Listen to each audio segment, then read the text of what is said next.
नमस्ते दोस्तों, नमः शिवाय।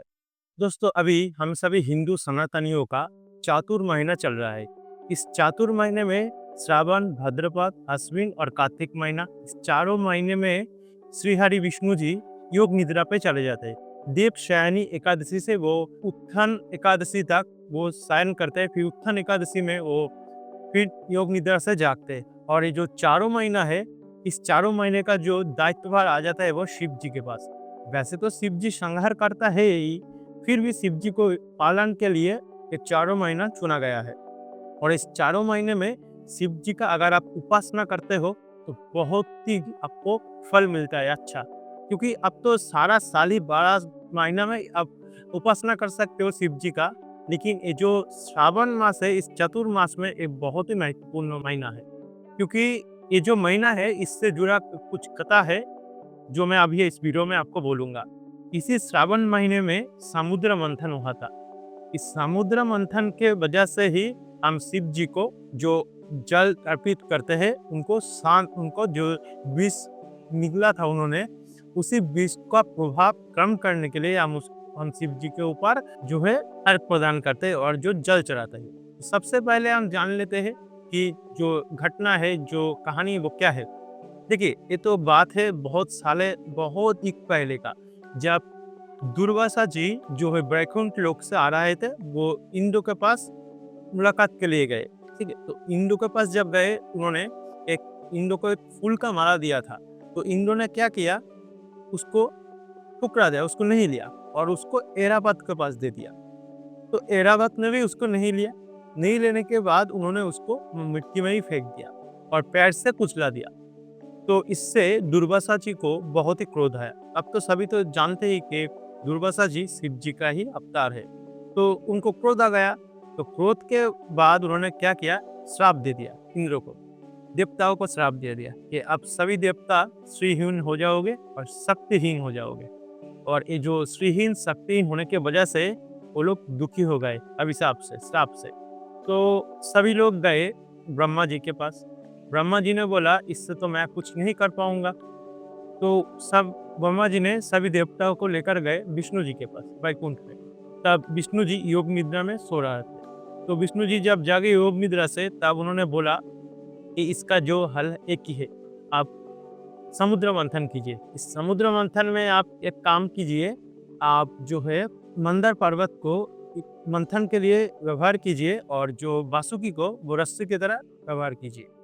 तो देवता ने वही किया समुद्र मंथन में। जब समुद्र में मंदर पर्वत को मंथन के लिए यूज किए और जो वासुकी उसको रस्सी की तरह यूज किए।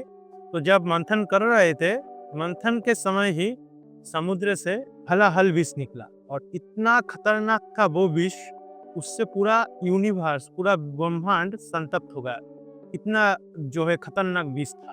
तो जब ऐसा विष निकल रहा था, तब सारे देवता, जो असुर है, जितना भी प्राणी है इस यूनिवर्स में, सारे के सारे एकदम, सारे के सारे के ऊपर बहुत कष्ट हो रहा था इस विष के कारण, विष के प्रभाव से।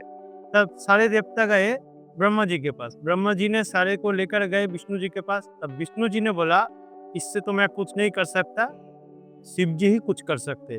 तब सारे देवता शिव जी के पास गए और जो समुद्र मंथन के समय ये जो हलाहल विष निकला था, जब समुद्र मंथन हुआ था, यही था वही श्रावण मास।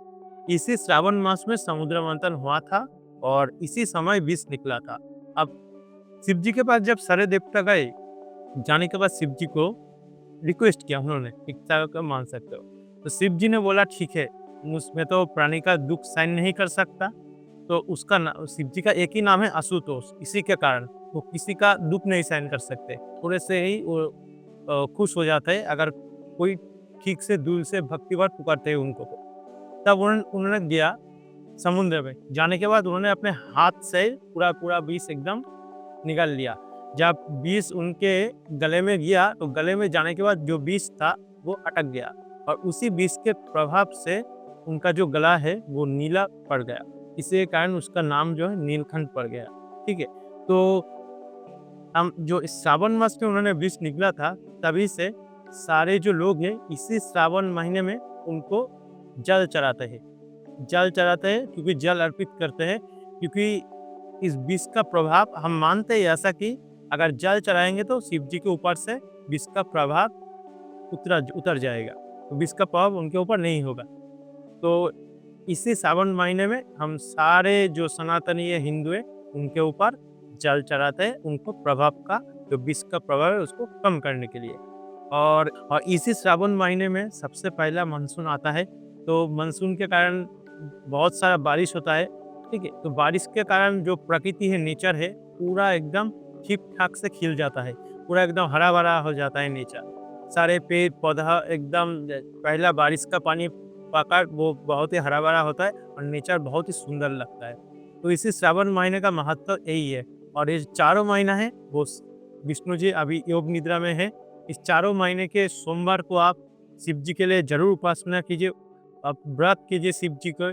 और इसी श्रावण महीने में ज़्यादा से ज़्यादा आप शिव पुराण का जो श्रवण या अध्ययन कीजिए, इससे आपको शिव जी का बहुत ही कृपा मिलेगा। तो आशा करता हूँ फ्रेंड्स आपको वीडियो अच्छा लगा होगा। इसी तरह और भी पुराण का महत्व तो श्लोक आदि सुनने के लिए, जानने के लिए आप हमारे चैनल जरूर सब्सक्राइब कीजिएगा और हमारे फेसबुक पेज को जरूर से फॉलो कीजिएगा। नमः शिवाय।